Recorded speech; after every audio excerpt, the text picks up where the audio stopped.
Gollum is far from a treasure. The game by Daedalic Entertainment does not do honor to one of Tolkien's most fascinating characters. In a passage from J.R.R. Tolkien's work The Lord of the Rings, Bilbo Baggins confides to the magician Gandalf, "I feel all thin, tense, like butter spread on a too big slice of bread." We got the same reaction after playing The Lord of the Rings, Gollum.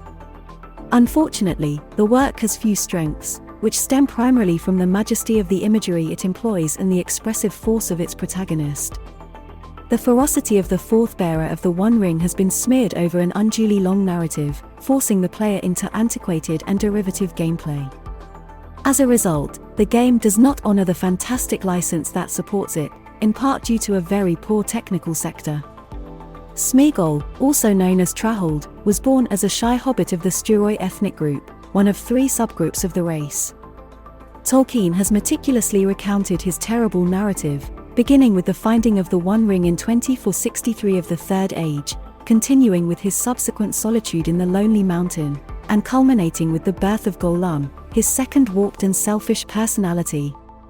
After encountering Bilbo Baggins, who steals the ring from him in The Hobbit, the creature pursues him to reclaim it, but ends up wandering Mordor like all creatures that serve evil.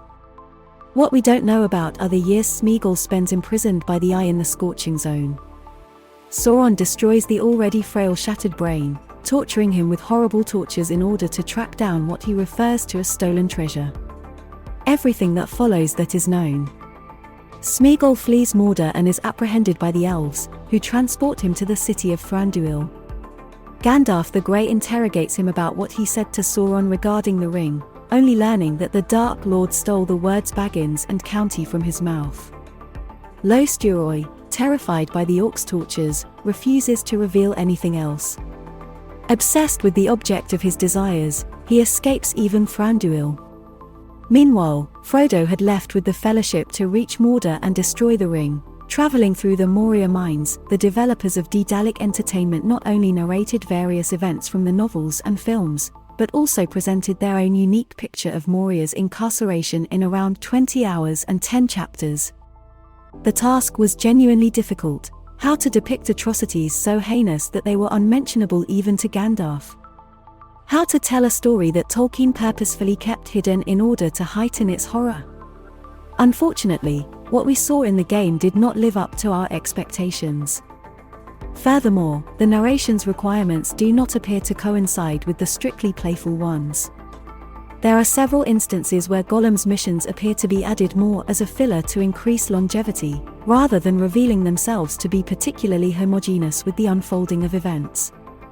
As a result, we found ourselves engrossed in a very diluted interchange of cinematics and gameplay, which does not contribute to the development of the protagonist-player link. As a result, there is a persistent arrhythmia that deprives any incident, even the finest detailed, of much of its epicness.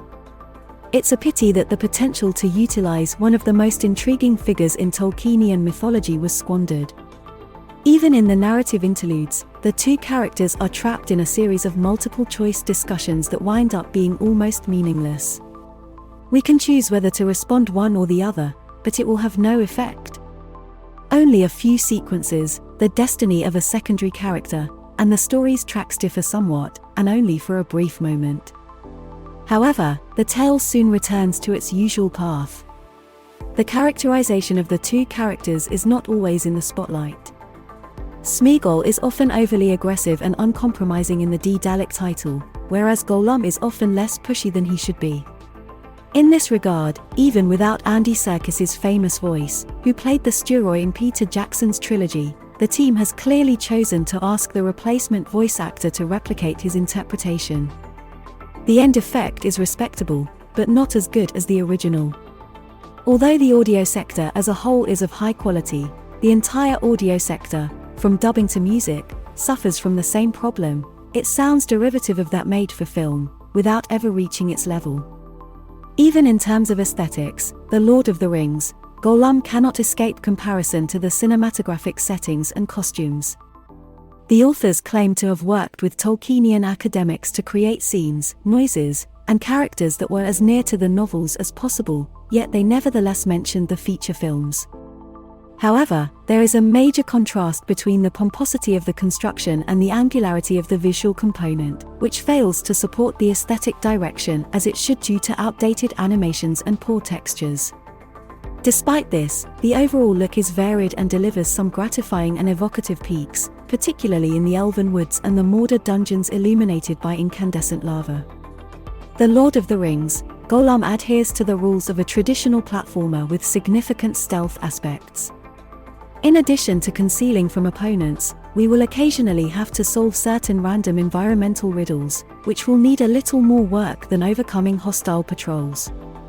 However, none of the proposed games have ever truly put us to the test. Even when the situation suggests more possibilities for achieving the same goal, the freedom of choice is extremely limited, and the courses to take are always rather evident and led. On the other hand, if the alternative routes always provide the same type of impediments, there is no compelling reason to take a detour. Nobody knows how much accuracy is required in controlling jumps and climbs. Smeagol, for example, automatically grabs the surfaces with which to contact at a very permissive distance, not to mention that paying attention to the stamina bar, which empties on rare occasions, such as while hanging from a cliff or when out of breath during a chase, is of little use.asa result. Just a few puzzles and a few platform-like moments are satisfactory. The game is at its best in the midst of the quest, with a trajectory that is far from forward-thinking. Unfortunately, the same language applies to the sequences to be attacked covertly, which are constructed with severe linearity and minimal satisfaction. Orcs, elves, and patrolling spiders all share a basic artificial intelligence, and our character's invisibility in the dark is a lethal weapon.